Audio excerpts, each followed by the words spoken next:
Olá pessoal, tudo certo? Como vocês estão? Estou aqui novamente, professor Marcelo, para nosso vídeo 2, focado na Lei Orgânica do município de Barra do Sul. Como vocês estão? Estão estudando? Comentem aqui. Não deixe, por favor, também de dar o like no vídeo, se inscrever no canal, para contribuir que eu faça mais vídeos focados também para esse concurso, beleza? Então vamos que vamos para mais um vídeo. E, né, foquem no canal, porque farei vídeos também depois da lei orgânica no plano de carreira, tá? E os principais pontos aqui da Constituição Federal que são levantados na parte 3, tá? Na parte 3 do nosso edital, tá? Na parte 3 do nosso edital. Então, bora lá para mais um vídeo. Dando continuidade, então, na sequência da lei orgânica, ela comenta sobre o planejamento municipal. Então, o governo, então, o município de Barra do Sul deverá manter um processo permanente de planejamento, visando promover o desenvolvimento do município. Então, um processo permanente sempre, né? Então, você planeja, executa, revisa se o seu planejamento está sendo feito de forma adequada para atender o bem-estar da população e a melhoria da prestação de serviço público. Lembrando que o desenvolvimento do município terá por objetivo a realização plena de seu potencial econômico, redução de desigualdade social, acesso a todos os bens e serviços, respeitadas as vocações, a peculiaridade, a cultura e a preservação do patrimônio ambiental natural, tá bom? E aí nós temos princípios que a lei orgânica nos traz aqui sobre o planejamento. Então, o planejamento municipal tem 5 princípios, tá bom? Democracia e transferência no acesso às informações disponíveis, então democracia. Eficiência e eficácia no uso dos seus recursos, então democracia, eficiência e eficácia no uso dos recursos. Complementariedade e a integração política dos planos e programas setoriais, então complementariedade e integração das políticas de todos os setores. Viabilidade técnica e econômica dos projetos, e também, né, interesse social e benefícios públicos. Então, que os projetos públicos tenham viabilidade, sejam de interesse social. E o respeito e adequação à localidade, tá? E tudo que é regional, a cultura local. E também tem que ter relação com os planos estaduais e federais. Então, democracia, eficiência, complementaridade, viabilidade e respeito, né? DEC-VR, tá? Esses são os princípios básicos do planejamento municipal. E o planejamento municipal, né, ele é amplo. Então ele é feito principalmente por esses fatores aqui. O plano diretor, como a cidade vai crescer, onde eu posso construir prédios, quais são as regras de lojas, quais são todas as regras aí de funcionamento e construção dentro do município. O plano diretor é um dos mais importantes. Plano de governo. Qual que é o plano de governo do atual prefeito? O que ele pretende para daqui a 10 anos? Qual que é o plano de gestão aí municipal? E aí nós temos as leis orçamentárias, né? Esse aqui são a parte do orçamento público. O PPA, que é o plano plurianual, que é um orçamento de 4 anos, tá? Basicamente, eu vou resumir para vocês. Depois do PPA, nós temos a LDO, Lei de Diretrizes Orçamentárias, que é um plano de 1 ano e basicamente é uma regra, ela traz regras tributárias, regras de despesas de capital, que são investimentos. E depois, com a LDO, nós temos a lei do orçamento, que é realmente aquilo que vai ser gasto. E também tem 1 ano, né? Mas a LOA, que é a lei do orçamento mesmo, onde vai ter os recursos que vão ser gastos, ela depende da LDO e depende da PPA. É tudo um processo, tá? É um processo. Um depende do outro. Um depende das informações que estão cadastradas no outro, porque é um planejamento. E o código de posturas também faz parte do planejamento municipal, então são os instrumentos principais para aderir aos princípios básicos, aos princípios do planejamento e também para alcançar, né, o bem-estar público. E aí nós temos algumas regras, tá, que são definidas aí pelo, pela lei orgânica para cada um desses instrumentos. O primeiro é o plano diretor. Então, o município vai elaborar o plano diretor, que vai ter o conjunto de normas e diretrizes que orientem todo o processo de transformação do espaço urbano e territorial. Então, por exemplo, se o município quiser que a avenida principal só tenha comércio, ou que todo mundo que construa tenha que construir comércio embaixo e a área residencial pode ser em cima, ele pode fazer isso tudo via definição no plano diretor. Lembrando que o plano diretor ele é discutido com a comunidade, né? Todo um processo democrático de discussão, né? Tem que ter razões, né? Tem que ter motivos para cada uma das definições. Então, o plano diretor é muito importante, né? Para planejar como a cidade vai crescer, quais serão os principais locais de comércio, área industrial, todas as atividades, né? Do município. Então, sempre tem que analisar e vai ser verificado no plano diretor o quê? Delimitação e zoneamento das áreas urbanas e rurais, definição das áreas urbanas e as áreas de expansão urbana, identificação das unidades de conservação ambiental, licenciamento das atividades modificadoras do meio ambiente, mediante prévio impacto de estudo ambiental, exigência de equipamentos urbanos e comunitários para licenciamento de grandes empreendimentos e a definição de critérios para permuta de uso ou índices de aproveitamento em troca, né, da realização de obras públicas pelo empreendedor. Bom, depois do plano diretor, nós temos os três programas, né, os três instrumentos que são de fins orçamentários que eu comentei. O PPA, lembrando, é um plano de 4 anos. A LDO, que é de 1 ano, é uma lei de 1 ano, só que ela estabelece diretrizes para o orçamento. E depois vem a LOA, que é realmente o orçamento, né, que ele analisa as diretrizes e coloca em prática, né, todas as receitas e todos os gastos do município, tá bom? E aí, o nosso estatuto, desculpa, a nossa lei orgânica, ela traz algumas regras. Olha só, o PPA, ele deve ser encaminhado pelo Poder Executivo até o Poder Legislativo no dia 31 de julho. 31 de julho deve ser encaminhado o PPA. E aqui, né, tá meio estranho isso aqui, tá meio errado, né, porque não é de cada exercício. O PPA ele é feito uma vez a cada 4 anos, tá? Uma vez a cada 4 anos. E ele deve ser encaminhado, então, no primeiro ano de mandato, até o dia 31 de julho. A LDO, ela é feita todo ano. E ela deve ser encaminhada pelo Poder Executivo até o Poder Legislativo no dia 15 de setembro. Dia 15 de setembro. Até entendi aqui, né? Porque aqui ele diz o PPA ou alteração anual. Então, se tiver uma alteração no PPA, ela deve ser enviada até 31 de julho de cada ano. Então, PPA ou alteração anual deve ser enviada até dia 31 de julho. E a LDO deve ser encaminhada do Poder Executivo para o Poder Legislativo até o dia 15 de setembro.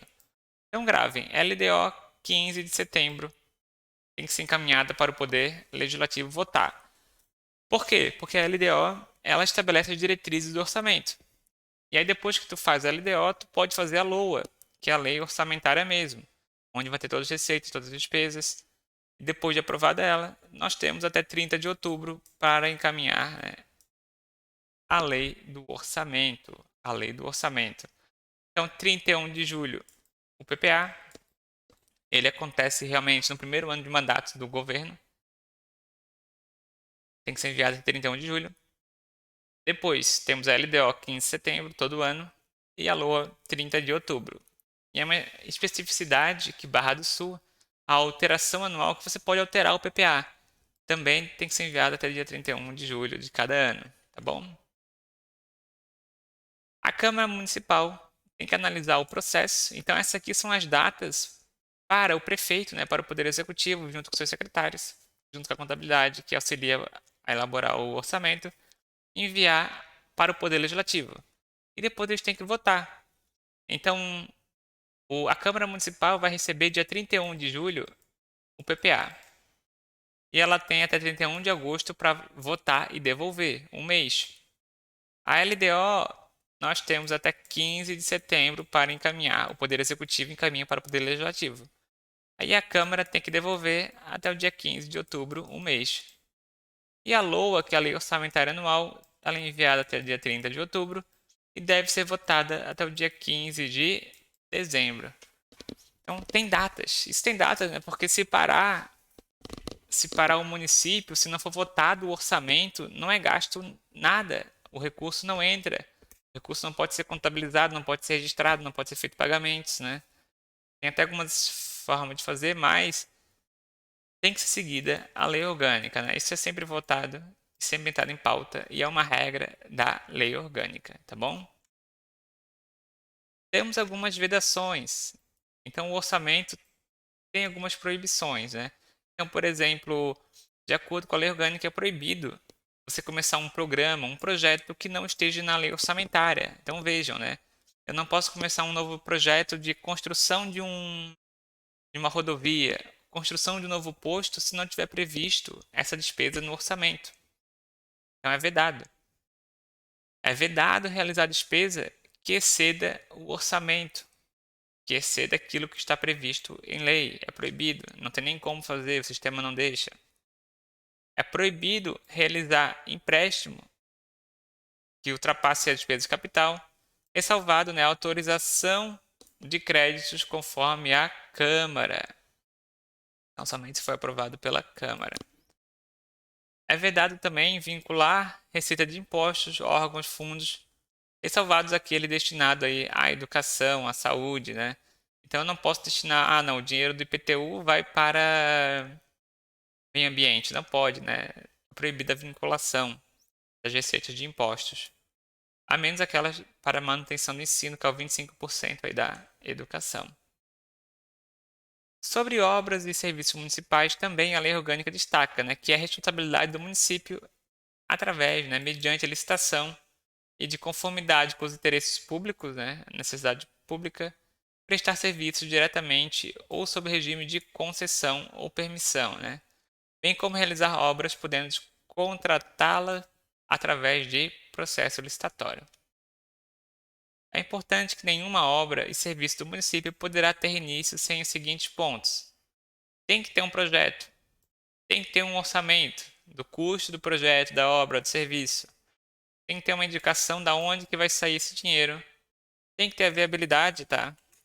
A viabilidade do empreendimento e tem que ter o prazo de início e término. Então é a utopia do setor público, né? Que as obras vão ter seu prazo de início e término cumpridos, o orçamento vai ser aquele mesmo, né? O orçamento do custo respectivo do projeto, indicação de recursos, isso é obrigatório, né? E a viabilidade de empreendimentos. São as 5 obrigatoriedades para obras e serviços públicos municipais, né? Na sequência, então depois que nós finalizamos a parte do planejamento municipal, nós temos o poder legislativo. Então a lei orgânica comenta um pouco algumas regras direcionadas ao poder legislativo, à Câmara de Vereadores Municipal. Quem que exerce o poder legislativo? A Câmara. É a Câmara que legisla, né? Que define as regras, que vota. E é importante que Barra do Sul, né, conforme a lei orgânica, está dentro dos 20 mil habitantes ainda, né? Barra do Sul tem cerca de 8 mil habitantes, né? E até os primeiros 20 mil habitantes, o número de vereadores será 9, acrescentando-se 2 para cada 20 mil habitantes seguintes, ou fração, tá bom? Então, até 20 mil habitantes serão 9 vereadores. Em relação à sessão legislativa, que é o período de funcionamento aí da Câmara Municipal, ela acontece do dia 15 de fevereiro a 30 de junho e 1º de agosto a 15 de dezembro, né? Independentemente de convocação. Pode ter convocação extraordinária. A convocação extraordinária da Câmara pode ser feita pelo prefeito municipal. Então, se tem um projeto de lei que é muito importante que seja votado, há um parcelamento de um tributo, de um INSS com a Receita Federal, um empréstimo necessário, algo muito necessário, o prefeito municipal pode solicitar uma convocação extraordinária, o presidente da Câmara pode solicitar, ou via requerimento pela maioria absoluta dos membros, né? Então, a maioria absoluta dos membros também vai ser solicitada uma convocação extraordinária durante o período aí fora, né, essa sessão legislativa. Então, por exemplo, dia 22 de dezembro, dia 1º de fevereiro, tá bom? E o processo legislativo ele é composto pelos seguintes passos. Então, nós podemos ter emenda à lei orgânica. Então, nós estamos dentro da lei orgânica. Para poder alterá-la, tem que ser uma emenda, né? Lei complementares, lei ordinárias, lei delegadas, medidas provisórias, tem os decretos e as resoluções do legislativo, né? Então, leis ordinárias são as mais comuns, lei complementares e as emendas à lei orgânica também são os pontos principais aí do poder legislativo. Mas tudo isso aqui faz parte aí do processo, né? Faz parte do processo legislativo. Um outro órgão que a lei orgânica destaca é o controle interno, né? O controle interno é importante e é uma determinação da lei orgânica que o Poder Executivo instituirá e manterá o seu sistema de controle interno para que criar condições indispensáveis a fim de assegurar a eficácia do controle externo e regularidade da receita e da despesa, acompanhar a execução dos programas de trabalho e do orçamento, acompanhar como o orçamento está sendo feito, avaliar resultados, verificar a execução de contratos, fiscalizar a aplicação de recursos de convênio, analisar a prestação de conta. Tudo isso faz parte do controle interno. Além disso, o controle interno também é mantido para avaliar o cumprimento das metas previstas no PPA, sobre a execução dos programas, comprovar a legalidade, avaliar resultado, eficiência orçamentária, financeira, patrimonial, exercer controle sobre as operações de crédito e apoiar também o controle externo quando este solicitar informação. Então, se o Tribunal de Contas de Santa Catarina solicitar informação, o controle interno vai apoiar, vai encaminhar todas essas. Bom, para o vídeo de hoje é só. No próximo vídeo, nós vamos focar muito aí em vários outros pontos do nossa lei orgânica, tá? Vamos pré-finalizar. Vamos ter mais 2 vídeos, tá? Mais 2 vídeos focados na lei orgânica, então, que eu já fiz, já deixei pré-gravado, então, para finalizarmos. Enquanto isso, foquem nos estudos, mantenham aí um cronograma, estudem diariamente, nem que seja 1 hora por dia, mas mantenham essa rotina em prol da sua aprovação. Não desistam e qualquer dúvida, fico à disposição. Um forte abraço.